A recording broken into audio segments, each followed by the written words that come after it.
Podche Production. Welcome to Secrets of the Underworld. I am Neil the Muscle Cummins.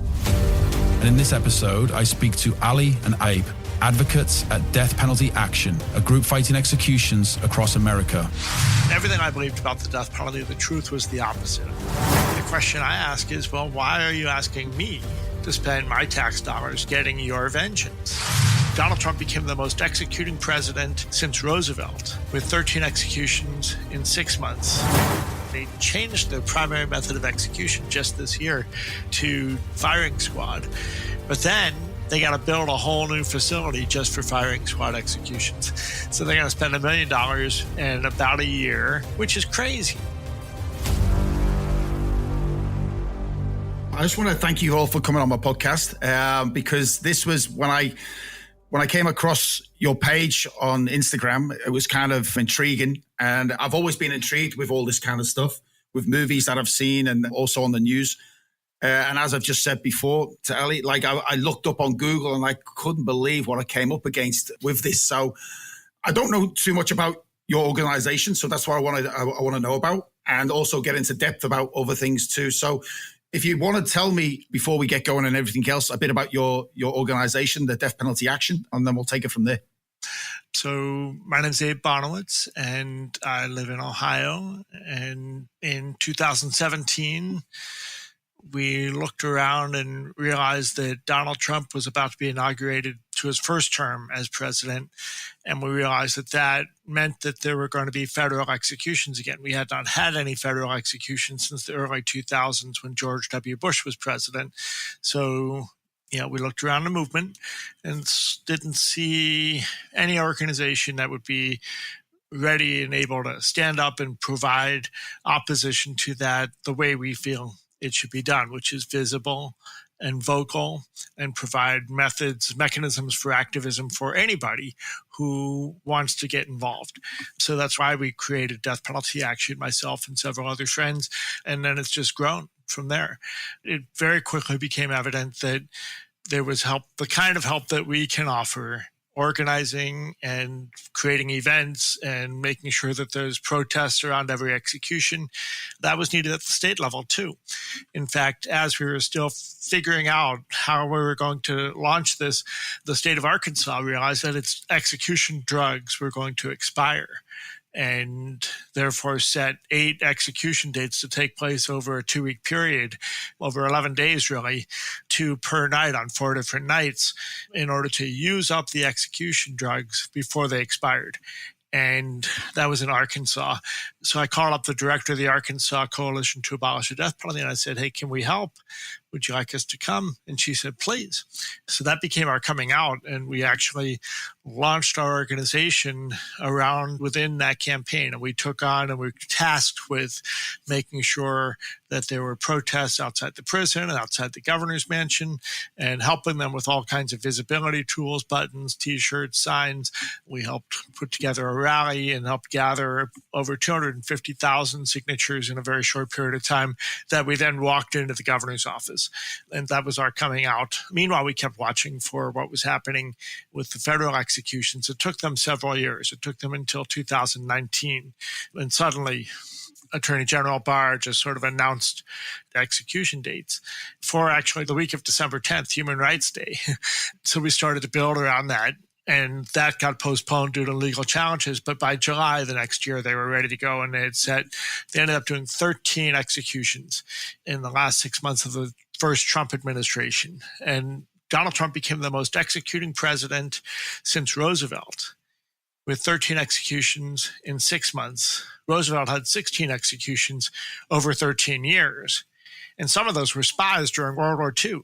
So in any case, we just kept growing and growing and growing. And then around those executions that were on December 10th and 11th in 2020, suddenly somebody, still not sure who, tweeted out one of our petitions And literally over the weekend, we had grown up to about 27,000 people on our email list. And between December 10th and December 15th, that expanded to over 250,000. Wow. And by the time the federal execution spree was over, more than 1 million people had signed our petition, wow. Many of whom had joined our email list and made donations. And that changed our whole world.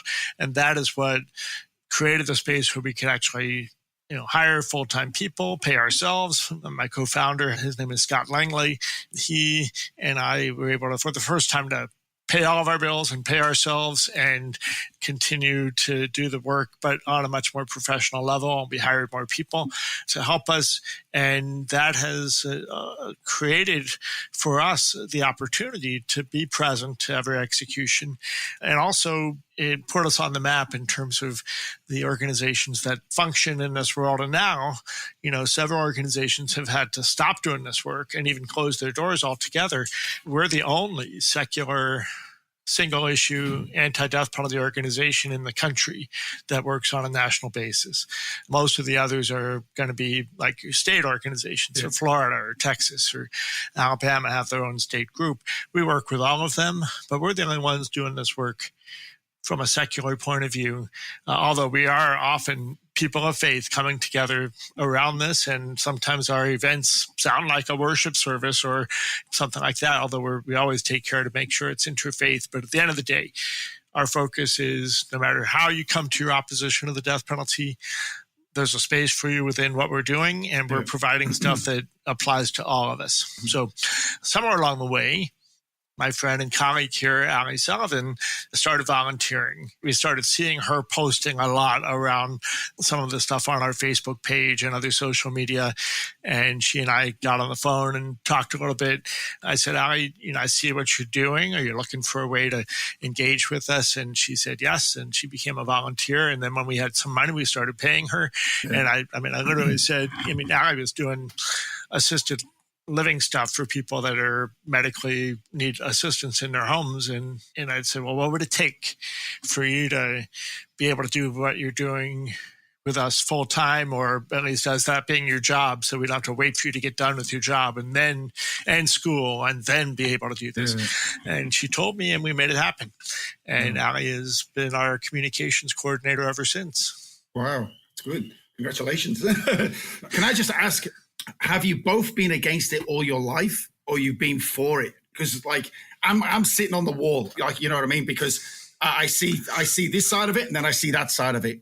So I guess when I was very young, I grew up in a very homogenous, white, very privileged suburb north of Phoenix called Anthem in Arizona. And social issues like this were never really talked about. I didn't really hear about the death penalty or any other social issue until I left Arizona, moved to Texas, and then moved to Oregon. But I remember when I was in third grade, we were learning how to write persuasive essays, and I wrote a pro-death penalty little baby third grade essay. I really don't recall the arguments that I used in it. It was so long ago. But I know at that time I was pro-death penalty, but I think it was just because I didn't know any better. Yeah. As soon as I left and I started being introduced and exposed to just how problematic our entire criminal legal system was, the just deplorable history of racial violence in this country that continues to this day, there was no way I could be for it anymore. Okay. What about you, Remember, were you always against it or for it? My earliest memory about this was watching the news with my dad when I was perhaps 12 or 13, and somebody had just been sentenced to death, and the TV news was reporting on it. And I remember saying to my dad, well, because they came back from the courthouse to the anchor man, and he said, yeah, but of course they won't kill him for years. And I remember saying to my dad, well, that's wrong. They ought to take him out back and shoot him in the morning. That was my gut reaction. Fast forward to once I was out of school, I had the opportunity to go to a meeting of a group called Amnesty International. You probably heard of them. Yeah. They work to free prisoners of conscience, people in prison for their beliefs, religion, language, skin color, that sort of thing, identity, who haven't used or advocated violence. And I certainly thought that was cool. I went to the meeting. I hadn't read the fine print, so I was surprised when the speaker at that meeting on the campus of Ohio State University was talking about the death penalty. And I argued with her. I said an eye for an eye. I said, this is the United States. We have the best justice system in the world. If that includes the death penalty, fine with me. I'll pull the switch myself. I said that. And how little I knew, how wrong I was. Right? I set out to try to prove those people wrong. And in trying to prove them wrong, I found out how wrong I was. Everything I believed about the death penalty, the truth was the opposite. I thought we had a system that always gets it right. I thought we had a system that was fair. I thought it cost less to kill them than to keep them alive in prison. And I was mistaken about all of those things. And it was the fact that changed my mind was learning that in Ohio, the state that I live in, and generally across the country, in order to even possibly get the death penalty, you have to kill somebody in a county, a municipal structure that can afford a death penalty trial. If they can't afford the money it costs to have a trial where somebody's risking death, then it's not possible unless, the state puts in extra money. For example, in Ohio, you're only eligible for state assistance if the crime happens in a state institution. That's the way the state will help, unless they pass special legislation, as they did. There was a massacre. One family attacked another over some drug deal gone bad or something in Pike County, Ohio, which is all the way down south on the Ohio River. It's one of the most poorest counties in the state, and the state had to pass legislation to create a $4 million fund for the prosecution of those people. And that whole case has been over now for about a year. And even though they used the death penalty as a threat to get them to plead guilty and avoid a trial, not one of those people ended up getting a death sentence, right? So for me, it was that fact that geography matters more. Where the crime happens, what's the budget of the county where the crime happens? Does that prosecutor in that county, who is an elected official, are they even willing to seek a death sentence if they have the budget to do so? So it was that county thing that changed my mind. But then it was meeting people that have been directly touched by this issue. Murder victim family members who reject the death penalty, say no amount of killing is going to equal the value of my loved one. And I don't want to be putting somebody else's mother through the pain I couldn't understand. So victim family members, death row family members, the families of people facing execution, the families of the executed, death row survivors, even people who have been executioners who then leave that work and join our movement. Those are the people that are traumatized by this issue, that are the collateral damage, if you will, of in the aftermath of murder. And it was meeting those types of people and seeing how they stand in opposition to the death penalty. For me, I've never been directly touched by violent crime, so I don't know what it feels like to lose a loved one to murder. But here are these people who have been sucked into it unwillingly. They didn't ask for it, and are standing up and saying, this is not what I want as a person touched by this issue. The facts changed my head. The journey and meeting all these people on the journey changed my heart. Wow. So what happens then if a victim's family does approach you, if you're at a rally or whatever? Is that difficult? Or do they see where you're coming from? It's not typical that at a rally somebody will come up and say, well, you're talking about my loved one and I want the death penalty and go to hell. We don't have that kind of encounter. However, we often meet people who say, well, you'd feel different if it happened to you. I affirm that.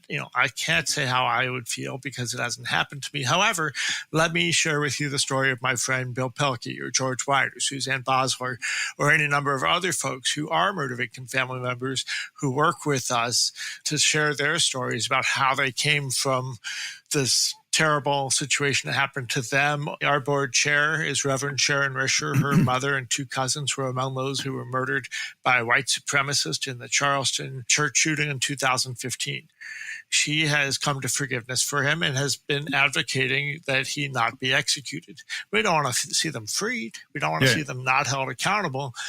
But we don't think that for whatever reason people come at it, some from faith. As a victim family member, I don't want to be told I need to wait a couple of decades before they get around to killing the person before I can have my healing. That's one of the challenges. So when somebody comes at me and says, I support the death penalty, I've learned that the best response is to acknowledge that and then start asking questions. And how do you feel? Why do you feel this way? Invariably, when you say, why do you feel this way, they'll tell you something that gives you the opportunity to plant a seed of doubt about where they're coming from, unless the desire is purely vengeance. Yeah. Okay. But even then, the question I ask is, well, why are you asking me as a taxpayer to spend my tax dollars getting your vengeance? Yeah. Why is that fair? Especially if fewer than 1% of the people who commit murder, who are caught, who are death eligible, where they seek a death sentence, where they win a conviction and a death sentence, where it goes all the way to the point of execution, that's fewer than 1% of the people who are death eligible. So not all murders can be punishable by death, but when you get to those that can be, fewer than 1%. If the balm for the wounds of victim families is an execution, why are we using it in fewer than 1% of the cases where we could be? And how are we deciding which case? So why is your loved one more valuable than all these others? And if you can get that far in the conversation and help people see that it's so few people that could be executed that get to the point of execution in the United States, and the way we pick them often has little to do with the severity of the crime and more to do with the money and race of the victim, especially, and the politics of who's the county prosecutor, or do they have the budget? All of those things matter more than the severity of the crime. How do we pick and choose? Why the killer of your loved one and not the killer of these other 99 people's loved ones? That's where people can begin to question, do we really need this? Are we being fair? You know, carved into the face of the U.S. Supreme Court building are the words equal justice under law. And anybody that's ever encountered the criminal or civil legal system in this country, and probably in every country, knows the thing that matters most is how much money you have in your pocket walking into the courthouse. Because if you can hire the right attorneys or grease the right palms, then your justice is different than that of people who don't have money. Yeah. See, I've always been an eye for an eye. If someone's going to kill somebody, then I've always done it. Same with pedophiles. But I do agree with the fact of if you're going to go on death row, then you shouldn't be on there for, 6-8 years. 6 or 8 years, that's nothing. We're executing people who've been there for 30, 40. The guy that's scheduled to be executed on June 25th was sentenced to death in 1976. Wow. He's been there almost 50 years. Yeah, that's Anthony Floyd. Is that Anthony Floyd, the next one who's scheduled? No.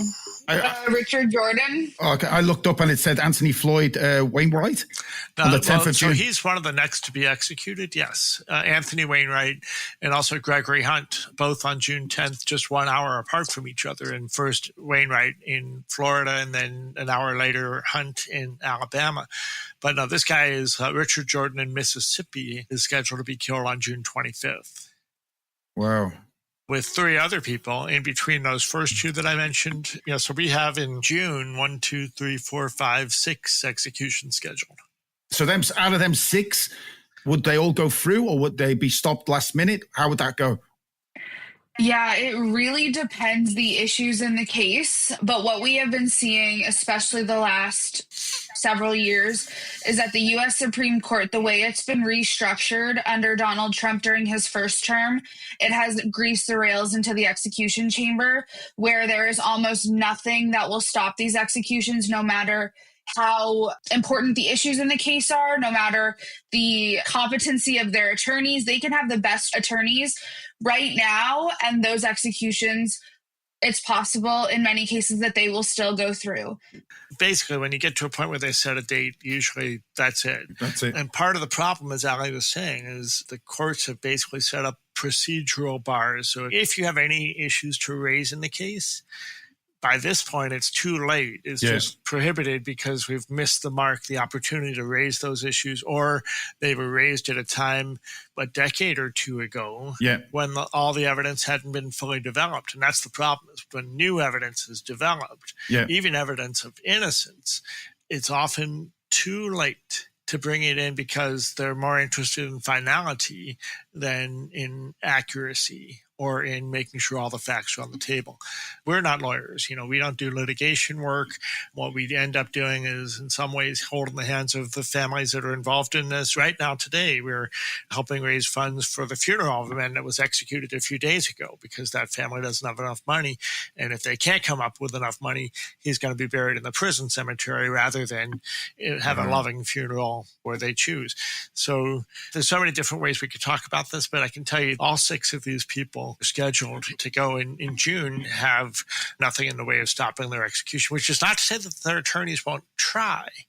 But one of the things that started to happen is the courts are actually saying to the attorneys, if you're raising issues that are not going to work, that's frivolous and you might be held in contempt because we don't want you wasting the court's time. Wow. And you have to balance, okay, how do I represent my client? And what novel idea can I try to see if that will stick, if a judge will grant a stay? And even if you do get a judge to say, yes, this person shouldn't be executed, or at least we need to actually evaluate this new evidence, the state then appeals that. And if they get up to the U.S. Supreme Court level, more often than not, they'll just throw out the appeal. I think it was something like 19 of the last 23 people executed had issues that could be litigated and were not because the courts just refused. Wow. So all these 6 will be done by lethal injection, correct? No. Oh, no? We are using... No. So the beginning of last year, Alabama became the first state to implement nitrogen suffocation executions. Every single one of those that has happened thus far has been nothing like what the state alleges. They've been nothing short of horrific. We also have in several states firing squad as a viable method. It's only been used in South Carolina recently. The last firing squad execution until this past year was in Utah 15 years ago. But we've now had 2 firing squad executions in South Carolina because the guys think that it'll be quicker and less suffering than lethal injection. Of course, many of them do happen by lethal injection. That has been the primary method for the last several years, but that is slowly starting to change. Louisiana became the second state to implement nitrogen hypoxia. The same day that Louisiana carried out their first nitrogen execution, Arkansas authorized it legally. So we suspect at some point in the not too distant future that we are going to start seeing those in Arkansas as well. In a number of states, electric chair is still on the books, although folks are trying to not choose that method if at all possible. But that is also something that is available in a couple of states. So at the executions, are they still letting family members of the victims watch this? Or is it kept closed doors now? I think in every case, the victim family is invited. They don't always choose to do so, but they're invited to the execution. I'm not aware of a state where that's not the case. Now, the person's attorneys are always able to be present. There is a challenge in Indiana, for example. There was an execution here a few days ago in Indiana, their second one in 15 years. They just started executing again in December, and the media is barred from them. So victim families do get to watch, and invariably they come out and say, well, he got what he deserved, but it was too easy. And a few days later, they realize there's still that empty hole. There's always going to be that empty chair at the table when the family gathers. Maybe they're happy that the person got killed, but it took decades. And why should it take decades? If your sentence is death by incarceration, in other words, throw away the key, life in prison without the possibility of parole, then at least you can begin your healing process at that point rather than a couple of decades from now. But just to circle back real quick on your question, June 10th, we have a gas suffocation execution in Alabama and a lethal injection in Florida. Then in June 12th, we have a lethal injection in Oklahoma. Then June 13th, this date was just set in South Carolina. That prisoner, 2 weeks ahead of his execution on the 13th, will have to choose between electric chair, lethal injection, or firing squad. And the last 2 people in South Carolina chose firing squad. And the last one, his autopsy showed that they all missed. Actually, the 3 shooters missed. Then you're going back to lethal injection in Florida and lethal injection in Mississippi. So those are the upcoming executions. I just want to comment also on your statement of an eye for an eye. Yeah. That's what I said. I said an eye for an eye too. So if you're going to, and this takes us on a bit of a different path, but I'll just say this. Are you Jewish? No. Okay, well, if you're putting your support for the death penalty on the Hebrew scriptures, then I think it's important to recognize how the only people that actually adhere to the Hebrew scriptures in dictating how they live their life are Jews. For centuries, for millennia, actually, for more than 2,000 years, basically Jews are not fundamentalists. We don't go by the literal word of the Torah, of the 5 books of Moses. It's a much bigger thing. And basically Jewish law is based on the current rabbinic interpretation, which for over 2,000 years has been the death penalty exists in Jewish law, but it's not for us to use it. And in order to assure that, the rabbis have put in place more than 230 preconditions that must be in place in order to have a death sentence and an execution according to Jewish law. Now, those are things like before you commit the crime, you have to be warned by 2 different people who are not related to each other or the victim or the potential killer. If you do this, you might get the death penalty. And then they have to witness that. You have to, the idea being if somebody's capable of warning somebody, then, how are they going to allow somebody to go ahead and carry out a murder? But even if you do, then you have to have a conviction by a unanimous 23 rabbi court. A Sanhedrin of 23 rabbis have to be unanimous. Try to get 23 Jews to agree on anything. It's not going to happen. So, these are just a couple of the preconditions, more than 230 that have to be in place if you want to go by the Hebrew scriptures. But if you're going to pick and choose, Leviticus 19 says, judge your neighbor fairly. Do not defer to the wealthy. Well, right there sets aside the death penalty because we have an unfair system. And it is true that if you have more money, you get a different level of justice. Yeah. There's all kinds of other things in there. For example, if you like to play football, American football, it's made with a pigskin. And touching the skin of a dead pig is punishable by death. Working on the Sabbath, punishable by death. Sassing your parents, punishable by death, according to the same Hebrew scriptures that say an eye for an eye, which, by the way, was supposed to be a limitation, not equal measure, but take no more than an eye for an eye. Because it used to be, you kill my loved one, I come back and kill your whole family. Right? Yeah. We're not living in the age of that kind of so-called justice. And by the way, I have to give credit to the Islamic countries that are using the death penalty. There is a mechanism for victim families to say, I don't want this person killed, and to forgive them, and to actually have that, say, adhered to. In the United States, they get a choice with the Taliban. If you're the victim family, you can actually help kill the person. But in the United States, we only give credence to the victim family if it helps the prosecutor's desire. If he doesn't, you're a bad victim, and they don't even help you deal with the issues that you have as a victim family member sometimes. So I will say to you this, when you say an eye for an eye, it takes a little bit longer to spell that out. But if you're going to base yourself in Hebrew scriptures, then go by how the Jewish interpretation is. But if you're a Christian, are you a Christian? Yes. Okay. Then, Jesus said, you've heard it said, an eye for an eye. And I tell you different. And let he who is without sin cast the first stone. And according to what I understand about Christianity, we're all born sinners, right? Jesus has died for your sins. So I think the teachings of Jesus are pretty clear. We work very closely with a group called Red Letter Christians who, in some Bibles, the words of Jesus are written in red letters, and they want to live by the words of Jesus. Yeah. And, that's the word of Jesus is, let he who is without sin cast the first stone.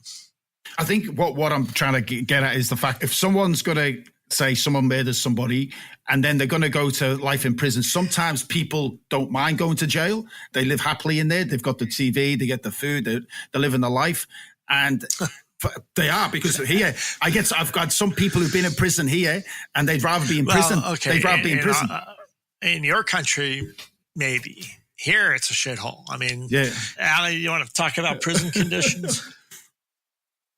Yeah, there is nothing easy about prison conditions in this country. They are absolutely deplorable. Not only the conditions themselves are deplorable, but they are severely understaffed, meaning that folks can't even get access to very basic necessities, whether it's showers, recreation time. The conditions of prisons in the United States also make it such that it's not surprising that violence propagates in prison when you make so many people fight for a very finite amount of resources. There's a lot of violence in prison, and I think that is somewhat by design, but it is not surprising that that happens. But don't get me wrong, our prisons here, there's a lot of the same here. But the thing is, what I'm saying is, for a family to see someone who's killed their loved one and do life in prison, but he's still living, he's still talking, he's still doing his thing, and yet he's killed my loved one. That's what I would be looking at. You're still in prison. You're still living your life. Even though you're in prison, you're still getting food. You can still see your loved ones come and visit you. That's my perspective as I'm trying to get, sitting on the fence. But then I did look up the situation on Larry Griffin, who was convicted in 81 and executed in 95, and they reckon he was innocent when he was executed. So I did look up that. I'm trying to look at out of the picture what loved ones would be saying too. Well, let's talk about innocence in a moment. But I mean, yes, you're right. You get to still have some level of relationship with people that you know once you're on death row. But visits are in many cases behind glass, or if you're able to have an in-person contact visit, if you will, meaning you can hold hands, you're shackled to the floor. But in many states, the visits are through glass and over a telephone, or now just, through the internet. But you want to go get your favorite sandwich, you got a hankering for a pizza, forget that for the rest of your life. Walk barefoot on grass, open a window by yourself, open a door by yourself. That's not life. That's misery. It's actually worse to have to live out your life in prison. Even if you can have decent food, which it's not decent food, even if you can have even conjugal visits, which they don't get, it's hell. And especially in southern prisons, they're not even air conditioned. People living in 110, 120 degree environment. And the law here says anything over 85 degrees is too hot. And people are living and dying every summer in Alabama and Florida and Texas and Georgia because of heat exhaustion and heat stroke, because they don't air condition some of these prisons, and it's getting hotter. Life in prison is hell. And we have passed bills to abolish the death penalty in New Jersey, New Mexico, Illinois, Connecticut, Maryland, Nebraska, New Hampshire, Colorado, Virginia, Washington, Delaware. One of the things that wins us votes with people who think they're in favor of the death penalty is helping them see that life in prison is worse. And these people, that's what they want, is the worst thing. So, once they come to that realization, they're willing to vote against the death penalty because they want it to be worse for the prisoners. I don't agree with that. I'll take the vote because I'm trying to get rid of the death penalty. But I do believe there are some people as they presently exist who should never be free, could never be trusted to be free. Doesn't mean they need to be held in torturous conditions. But for most of the people that commit murder, especially, murder is mostly a crime of passion. It's mostly something that's not planned. Therefore, it's a crime of circumstances. And if a person has their needs met in society, they're not committing crimes like this. If we know that they're a threat to go down a path on violence because they're addicted or other issues around that, we can intervene in their lives beforehand if we can catch them in that. But ultimately, what we know is that I think most of the people who commit murder, who are caught, who get a sentence of imprisonment, can become productive citizens again after a period of time and with help re-entering society. And it used to be that a life sentence meant you could get paroled in 15 or even 10 years. And that is no longer the case. If you're facing the death penalty, it's either death by incarceration or imprisonment. Either way, it's going to suck. It's going to be miserable.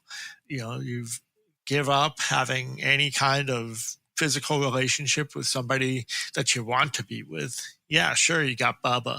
Okay, if that's what excites you. But I think that is not the ideal life that anybody would want, really. Alli, you had something?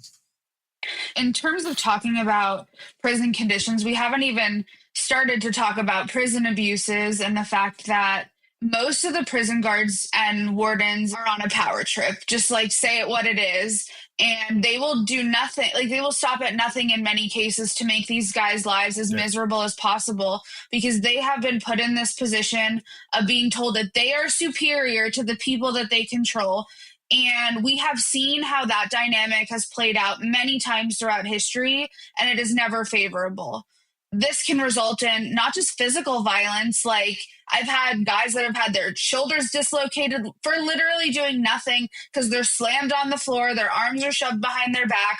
I've had people that have almost died from smoke inhalation because fires have been started in cells nearby to them and prison officials have refused to intervene. And these are people who are in solitary cells that can't just walk down the hallway to get away from the fire. Prison is a hugely traumatizing place, not just because of this dynamic between prison officials and prisoners, but the fact that most people who go to prison, Abe touched on this, they come from spaces where their needs haven't been met. They have brain damage. They have faced horrific abuse and violence. And now they're being put in a position, mentally ill, brain damage, intellectually disabled, where they have to fend for themselves. Some of them don't even know right from left, up from down, whether it's morning or night. Of course, their needs go unmet and they are propagated for many years. Even if somebody gets out of prison, whether they're wrongfully convicted or maybe they've just served their full sentence, and this is especially true for folks on death row, when they get out of prison after serving any significant length of time, they don't usually live very long past their release because for years, the trauma has weighed on them, and we know that that is horrible for long-term health and mortality. Many of them have been exposed to asbestos and other chemicals. Many of them develop cancer. Many of them develop trauma-related or trauma-induced dementia and other cognitive decline. Even if they're in prison for any length of time, I mean, that shortens their life. It's not just they're in prison now and they get out and they're fine. No, they're never going to be the same again. And it is going to impact them for the rest of their life. A lot of the prisons over there, are they privately owned or government owned? Not the death row prisons. Okay. But yes, we have, that's one of the things that happened here when Donald Trump got elected and started rounding up immigrants, was all the private prison stock shot up through the roof. And that's who's getting those contracts. But generally, capital cases, people on death row, those are going to be in state facilities. Okay. All right. So going back to, you were going to bring up the innocence in a lot of this. And as I said, I read up about Larry Griffin. Tell me a bit about that when you come across it. Well, I remember the name Larry Griffin. That's an old case, right? Yeah. To date, and really the best place for facts and figures in all these issues. We don't even keep facts and figures ourselves. We point people to the Death Penalty Information Center, deathpenaltyinfo.org. Their job is keeping track of all the facts and figures. But they're also the keeper of the official list of people exonerated and freed from death row because they were innocent, or at least because their convictions were thrown out. Yeah. That number right now is 200 people since 1972. 199 freed. One died in prison before he was exonerated. Yeah, I've seen that one. So you have those. And then on top of those, you also have people that took a plea to a lesser offense. In other words, their conviction and death sentence were thrown out. Prosecutors, as a face-saving move, say, well, we're going to retry you, and that could be a couple-year process. Or there's the door. And if you plead guilty to this lesser offense, we'll let you go on time served, and you can leave today. And, if you're looking at that and there's your family waiting for you outside, or another couple of years before you might get out, some people do choose to take that plea. And sometimes that's all the option that they have, is to take a plea to a lesser offense, be released on time served. And then when that happens, then they still have the felony conviction of whatever it is that they agreed to plead to. And then there's no support or assistance or compensation for them. And different states have different mechanisms of compensating people who they wrongly convict. But in more than half the cases, they don't get anything. At least they haven't so far. So that's a reality. Wrongful convictions is a reality. It's not always the case. There are some people that put the number of people that are wrongfully convicted on death row as high as 4%. I don't know if that's accurate or not in terms of who's currently on death row. But I do know that there's a number of cases right now of people who they know that they're innocent, and yet the process makes it impossible to get them freed. Anthony Apanovich is on Ohio's death row. His conviction was thrown out because of a DNA evidence that somebody else committed the rape. Well, if somebody else raped Anne-Marie Flynn, then it wasn't Anthony that did that. And if he didn't do the rape, he didn't do the murder.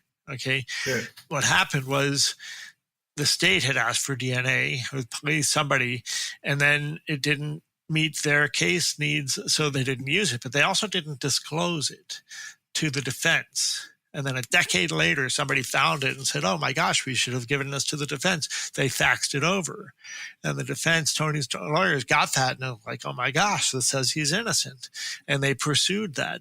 And a court threw out his conviction and his death sentence. And the state said, well, Judge, we want to hold him because we're going to try him again. And the judge said no and released him with an ankle monitor, understanding that they were going to bring him back when they were ready to take it to trial again. Well, the state instead appealed the judge's ruling. And because he didn't ask for the DNA, he's not eligible to use it under Ohio law.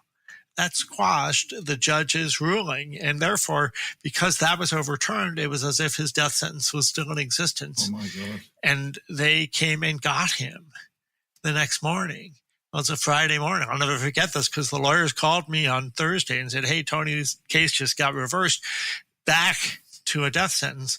I called him. I said, what's going to happen? He said, I don't know. The next morning they came and they took him. And there was an evidentiary hearing in Cuyahoga County, which is Cleveland, Ohio, by Lake Erie. Over the weekend, they had transferred him all the way back onto death row in a town called Chillicothe in south central Ohio, a good 3-hour drive from Cleveland. They already had him on death row. The judge was furious when he said, where's Mr. Apanovich? And they said, oh, Judge, he's back on death row. He made them bring him all the way back up to Cleveland. And it was a couple of months of process. And then his hands were tied and he had to send Tony back to death row. And that's where Tony sits today. It's been 37 years now. But for 2 of those years, he was out living with his girlfriend and her children and being a productive member of that family. Still on an ankle monitor. Yeah. He couldn't leave his house without permission from the parole officer. Yeah. But we know he's innocent. Melissa Lucio was facing execution 3 years ago in April. She was 2 days from execution. We ran a campaign on her behalf. A movie was made by Sabrina Van Tassel, an award-winning French documentary maker. She made this film that basically exposes why no crime actually occurred. In that case, one of Melissa's children fell down a flight of stairs, may have been pushed by a sibling, but it certainly wasn't Melissa. There was no evidence she was ever abusive, although she was not a great mother and she had some addiction issues, but nobody ever said she abused her children. When Mariah died and they did an autopsy and she was covered with bruises, they said that must be child abuse. And they, here's Melissa being interrogated overnight without sleep, pregnant with twins. And eventually she said, I must have hit her. And that was enough for them to convict her. Turns out there was no crime. And within 2 days of being executed, the Texas Court of Criminal Appeals ordered a stay to the execution and evidentiary hearing, which put the case back at the county court in Cameron County, Texas. The Cameron County prosecutor, Louis Sines, finally started looking at the evidence and realized that they had withheld evidence from her at the time of the trial that would have helped acquit her in the first place. Yeah. And he signed an order with the defense in December of 2022 saying that her conviction should be thrown out.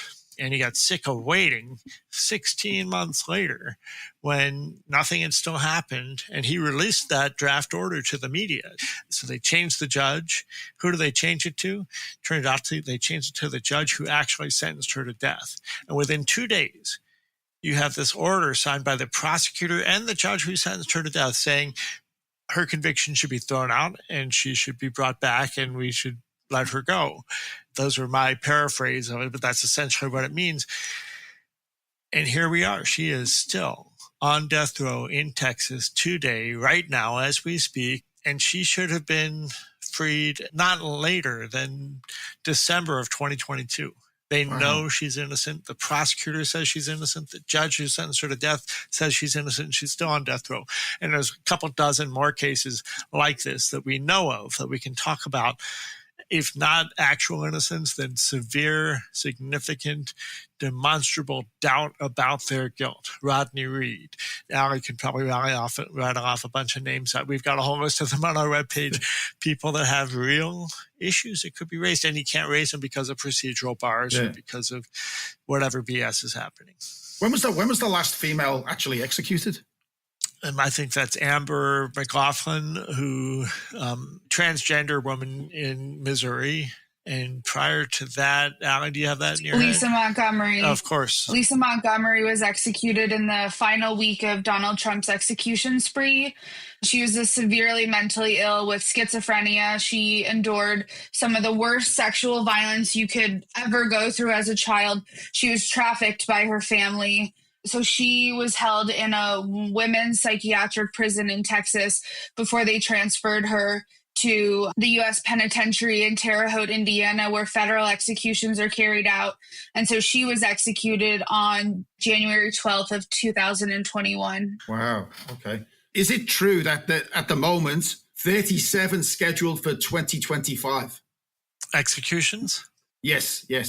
So we only list dates that we consider to be real dates, like it's going to happen right now. Yeah, that's 1, 2, 3, 4, 5, 6, 7, 8, 9 right now. We just got a new one in Florida the other day.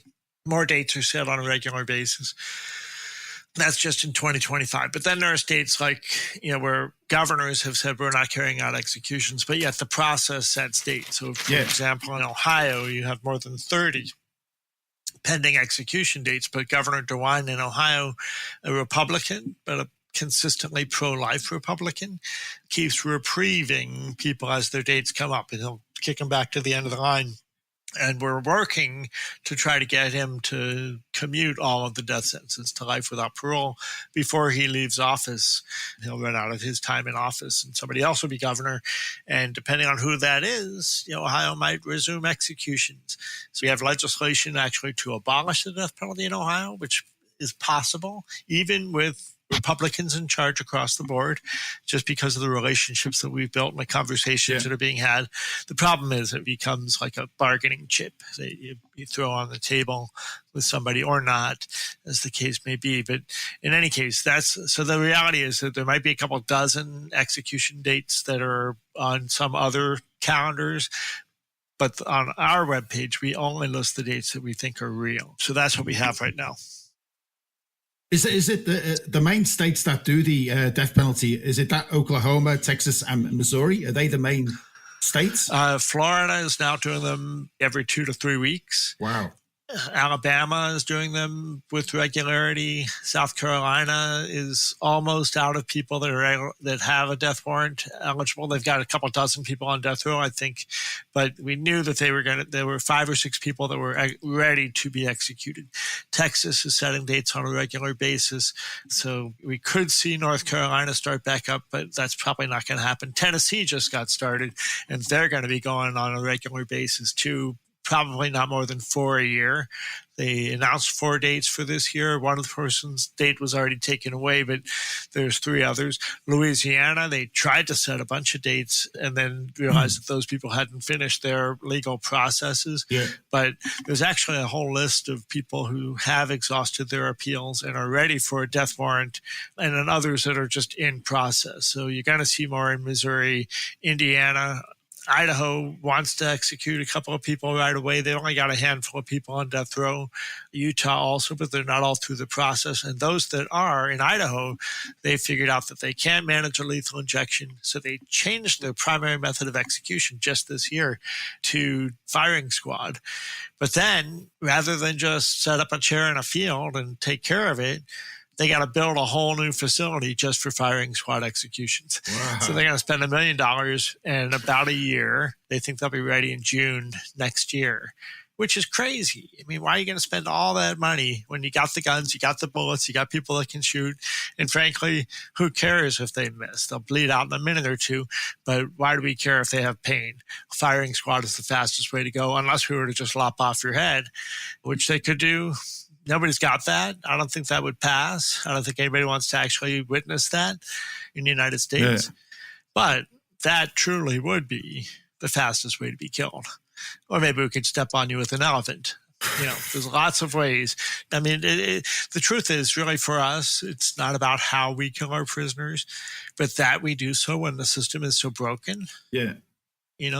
That's why we've started a little campaign. It'll be interesting to see how long this lasts, but you've heard about the Department of Government Efficiency, DOGE, right? Which Elon Musk was in charge of and probably still is. If we're gonna have a death penalty, then let's really take a look at, is it an efficient government program? And of course it's not. So that's the first thing they should be doing, is actually, before they get rid of any government agency, actually do the research and study it. But it wouldn't take long to figure out that as a public policy, the death penalty fails us morally, economically, financially, socially. It's just a failed government program. And that's not me saying it. That's conservatives who have actually evaluated the system. George Will is a famous conservative voice on this issue, and that's what he says. The death penalty is just another failed government program. If only they would look at it that way. If only they would do a full, deep analysis, like they're talking about doing in Indiana, multiple other states, Maryland, Illinois, New Jersey. Each of those states, actually, after having their study, ended up abolishing the death penalty because they realized it doesn't do what we say it's going to do, and it wastes a lot of resources, and we could do better for all concerned. Is it true that it costs the taxpayers $1 million for one death penalty? Yeah, one execution. Well, that's an estimate, but what we know is that if a prosecutor decides that he or she is going to seek a death penalty, they're going to spend at least twice as much just on the trial. And just the trial is a roll of the dice, so whether you're going to get a conviction, and then it's a second process as to whether you're going to get a death sentence. But you still have to put all the money in. Even if you do get a death sentence, half of all death sentences are overturned during the appeals process. So yes, all of that adds up to well over $1 million. It's going to be a different cost in Missouri than it is in Mississippi, than it is in California. But either way, wherever they're doing it, they're planning to spend more. But yes, some cases have cost millions of dollars. For example, for all of the death sentences that they've had in Ohio since the early 1980s, we've spent over $1 billion on our death penalty system in Ohio. And that's according to the Attorney General's numbers. 2 decades ago in Florida, the Palm Beach Post estimated that we were spending $51 million annually on a death penalty that is hardly being used. In California, it's, again, billions of dollars. They've got over 700 people, or at least now over 600 people on death row in California, and they haven't had an execution in over a decade, and still they're spending all the money. We could be doing so much better for victim families and for crime prevention and for better policing in general if we were putting that money into those other kinds of services rather than this roll of the dice as to whether we might get an execution a couple of decades from now. Do you actually think the death penalty deters crime? It deters the person that we execute, sure, but we can equally deter them by throwing away the key. Does the death penalty stop somebody from committing murder? We can argue, actually, it's more likely that the death penalty inspires murder by people who feel like suicide by cop. They want a death sentence.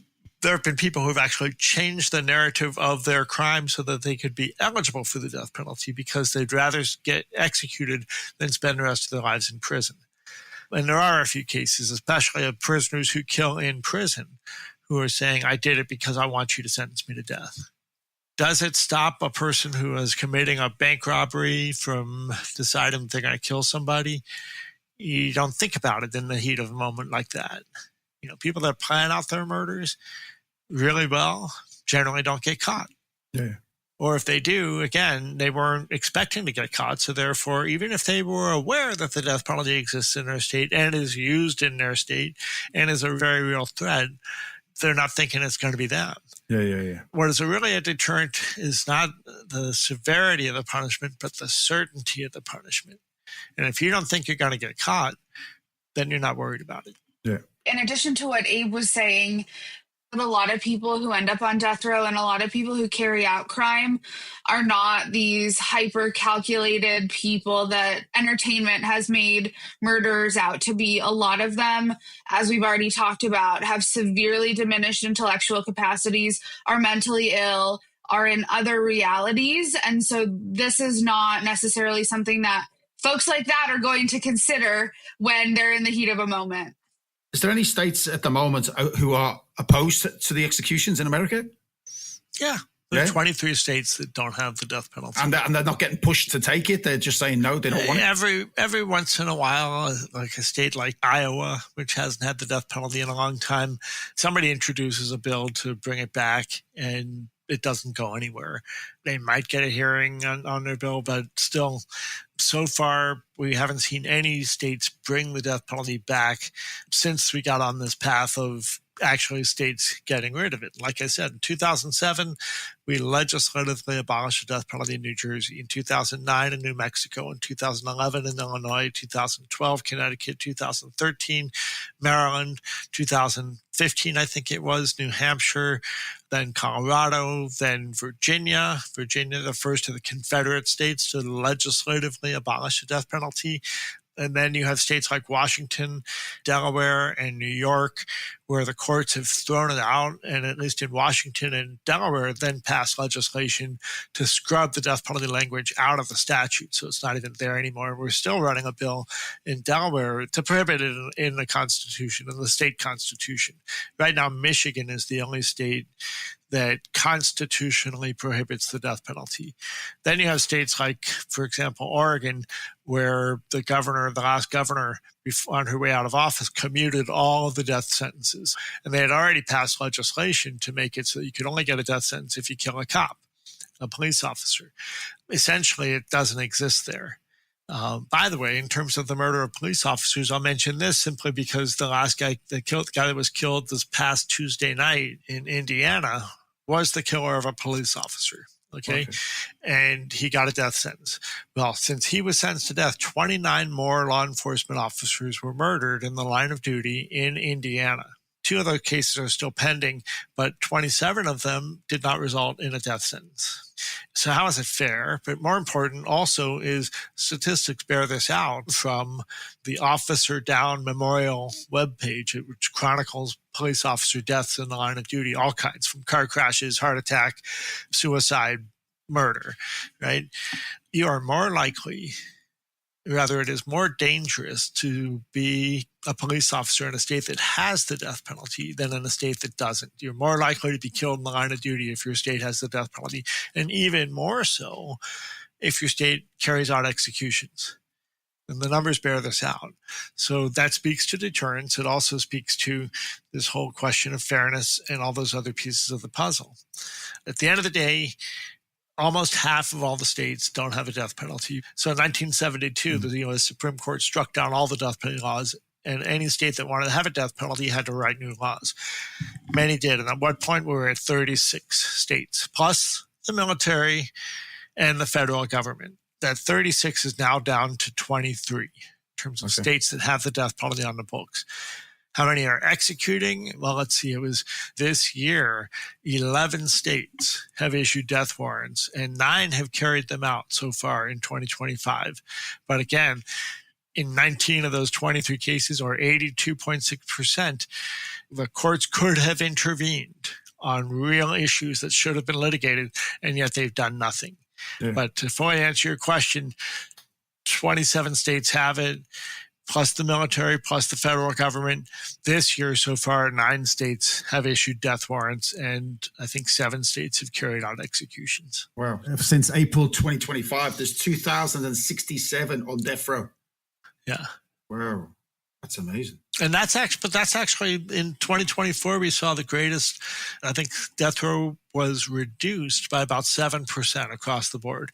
And that's going to include President Biden on his way out of office commuted 37 of the 40 federal death sentences. Yeah. He left 3 people on death row and 4 people on the military death penalty, but 37 people had their sentences changed to death by incarceration. And that's a whole other conversation, but one of the things that Donald Trump wants to do is make their life in prison as miserable as possible. Setting that aside, also in North Carolina, the governor had been asked to commute all the death sentences. He chose to commute 15 of them. So there was a 7% drop in the numbers of people on death row in 2024. And that also speaks to the fact that where our movement has been successful is in slowing down new death sentences, and even capital indictments are at a regular low in terms of the trend of how many per year.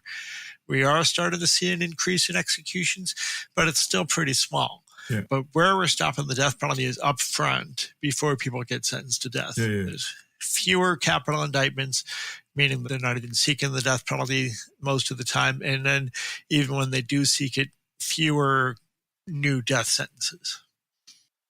Before we go, tell me the pros and cons of a death penalty. Wrong, like, you know what I mean? Like, well, you've already said it doesn't reduce crime, so we can wipe that one out. But what do you reckon the pros and cons for this are?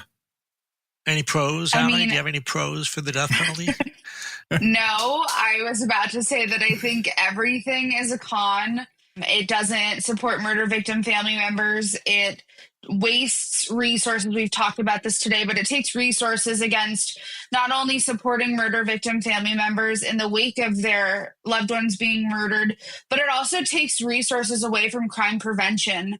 How can we prevent these murders from occurring in the first place? Simply just responding to them, mirroring the violence that we were trying to prevent. I mean, I personally have gotten to know many people who have been executed and their families, and I can't think of anything more horrific and more soul-crushing than getting to know these people as people, regardless of their guilt or innocence, and getting to know their families and the people who have stuck by them all these years, and to see that nothing that they have done in their 20 or 30 years or even longer on death row to reform themselves matters. Yeah. That they are still contributing to their community. Some of them are pastors.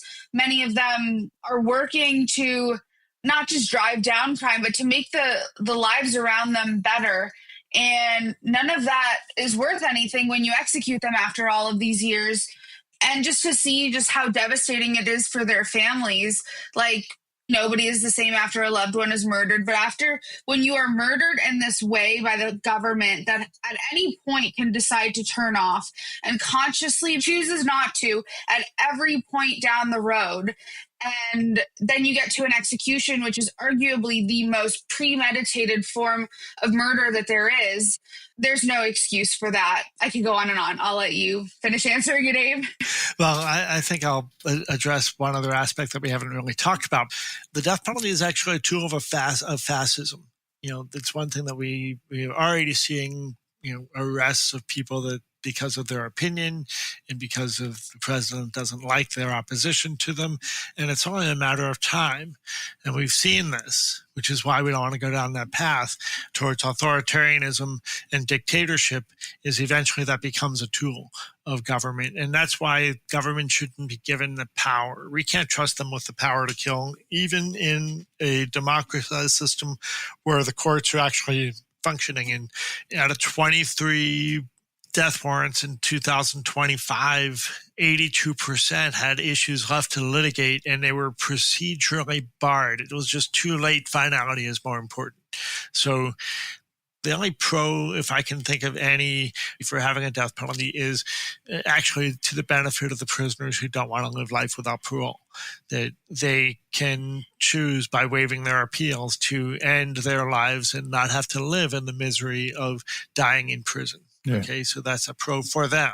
And we've had a couple of people this year who've thrown off their appeals and who said, I don't want any appeals. I'm sick of this. Let me go. And that's the only way you can get a state-assisted suicide, is if you are sentenced to death and waive your appeals. Okay. So really, the other thing we haven't talked about, which we should just quickly, is what do we do about it? Yeah. Okay. On our webpage of Death Penalty Action, we invite people to sign a petition from anywhere in the world. And if you don't live in the United States, do two things. One is write to or communicate with the U.S. ambassador to your country and say, hey, I think you guys need to stop this. And also talk to your own version, your own Ministry of Foreign Affairs or State Department or whatever you call it there, and ask them to intervene and with their own colleagues in the United States and say, hey, we oppose the death penalty, as most democracies in the world do. Contact your own legislators, ask them to put pressure on U.S., not just U.S. government officials, but also U.S. businesses in your countries that are doing business in the United States, especially if it's in a state that has the death penalty.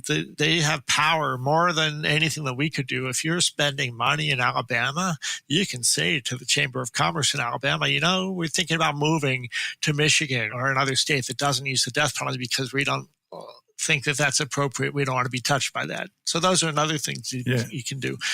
I would also say that right now we are in a pinch financially, and we're inviting people who can to make donations to help us do this work. And that can be anything from $1 to, if $1 million would change our world. And we're looking for a game changer who can help us create a whole lot of capacity where we don't have to worry every day about fundraising, and we can be focused on the work of educating the public about why the death penalty doesn't work and making sure that every execution gets a good protest. I know Abe had just mentioned about how the United States is one of the only democracies in the world that carries out executions. When we talk about the company that the United States keeps, we are always in the top 10 of nations that are executing in the world. We are usually in the top 5. The company that we keep is Iran, who's hanging protesters, and China. These are not places that we look towards as arbiters of human rights. And this is the company that we're keeping. In many other ways, we have been positioned in the West to be against these countries for as long as we can remember. And we are behaving in a way that is equivalent to what they are doing on this issue. And that is something that people forget. We can't claim to care about human rights when we are doing exactly the same thing that they are. Well, I want to say this has been a very fascinating podcast, and you've been everything that I thought you would be to now kind of like get me off the fence a little bit. You know what I mean? Because I can see now your point of view. I can see it. Well, what I tell people is set aside the concept. There are certainly people who deserve whatever they get coming. Yeah. But it's not for us to do that. All we need to do is be safe from people who are doing us harm and hold them accountable if we can. But we can't trust our government to function in a way that's always going to get it right every time, get it fair every time, do it in an expeditious way every time. It's not going to happen. Yeah. And therefore, that shouldn't be the ultimate punishment. Yeah. Well, thank you for coming on. Thank you for having us. Thank you for having us.